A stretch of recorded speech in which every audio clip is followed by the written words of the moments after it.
നമുക്ക് therapeutic food ഉപയോഗിച്ച് ചപ്പാത്തി തയ്യാറാക്കാം. അതെങ്ങനെ തയ്യാറാക്കുന്നത് നോക്കാമല്ലോ. ഇതിന് ഞാൻ ഒരു 3/4 കപ്പ് തെറാപ്യൂട്ടിക് ഫുഡ് എടുത്തിട്ടുണ്ട്. ഒരു 1/2 കപ്പ് ഗോതമ്പ് പൊടി എടുത്തിട്ടുണ്ട്. 1 ക്യാരറ്റ് ചെറുതായി നുറുക്കിയെടുത്തിട്ടുണ്ട്. ഒരു ചെറിയ കഷ്ണം ബീട്രൂട്ട് ചെറുതായി നുറുക്കിയെടുത്തിട്ടുണ്ട്.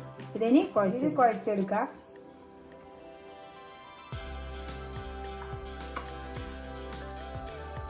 ഇത് നമുക്ക് കുറച്ചിടാം. പകുതി വരെ ഇട്ടിട്ടുണ്ട്. ഇനി അരിഞ്ഞ് വെച്ച ബീട്രൂട്ടും ക്യാരറ്റും എടുക്കാം. ആവശ്യത്തിന് ഉപ്പ് ചേർത്ത് കൊടുക്കും.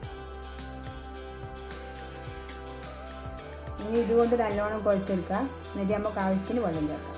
ഇതിലേക്ക് 1 ടേബിൾ സ്പൂൺ, 1 ടീസ്പൂൺ മതി, 1 ടീസ്പൂൺ എണ്ണ ഒഴിച്ച് കൊടുക്കാം. ഇനി ഇതിലേക്ക് ആവശ്യത്തിന് വെള്ളം ചേർത്ത് കുഴച്ചെടുക്കാം.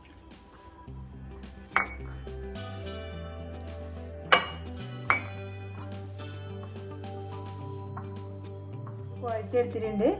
ഇത്ര പൊടി ഞാൻ എടുത്തിട്ടു. ഈ പൊടി ഞാൻ ബാക്കി വെച്ചിട്ടുണ്ട്. ഇത് നമുക്ക് കുഴക്കുമ്പോൾ ഈ ചപ്പാത്തി പാലിൽ ഇടാനെടുക്കാം. ഇതൊരു പ്രത്യേകതരം ചപ്പാത്തിയാണ്. എന്നുവെച്ചാൽ ഇത് ഹെൽത്തി ആയൊരു ചപ്പാത്തിയാണ്. ഇത് ഹെൽത്തി ആക്കാൻ വേണ്ടിയിട്ട് തന്നെയാണ് ഈ ഗർഭിണികൾക്കും പാലുട്ടുന്നവർക്കും കൊടുക്കുന്നത്. അതെല്ലാവർക്കും ഒന്നും കൊടുക്കുന്നുമില്ല ഈ പൊടി. എന്നുവെച്ചാൽ ബ്ലഡ് കുറഞ്ഞവർക്കും കൂടെയുള്ള പ്രസവം അങ്ങനെയുള്ളവർക്ക് മാത്രമേ ഈ പൊടി കൊടുക്കുന്നുള്ളൂ. മാനദണ്ഡങ്ങൾ നോക്കി മാത്രമേ ഈ പൊടി കൊടുക്കുന്നത്. നമുക്ക് ഇത് ചുട്ടെടുക്കാം. നമുക്കിത് പരത്തിയെടുക്കാം.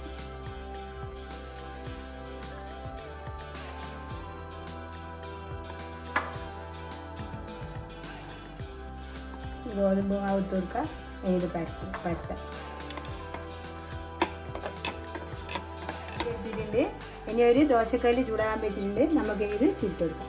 ഇത് കുറച്ച് എണ്ണ വെട്ടി കൊടുക്കാം.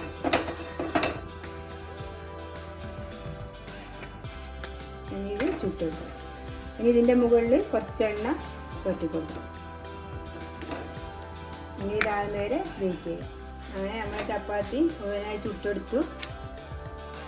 നല്ല ഹെൽത്തിയായ ചപ്പാത്തി ചെയ്ത് ഇതേപോലെ പൊടി കിട്ടുമ്പോൾ എല്ലാവരും ഉണ്ടാക്കി വെക്കുക. ഇത് കഴിക്കാനും നല്ല ടേസ്റ്റാണ്.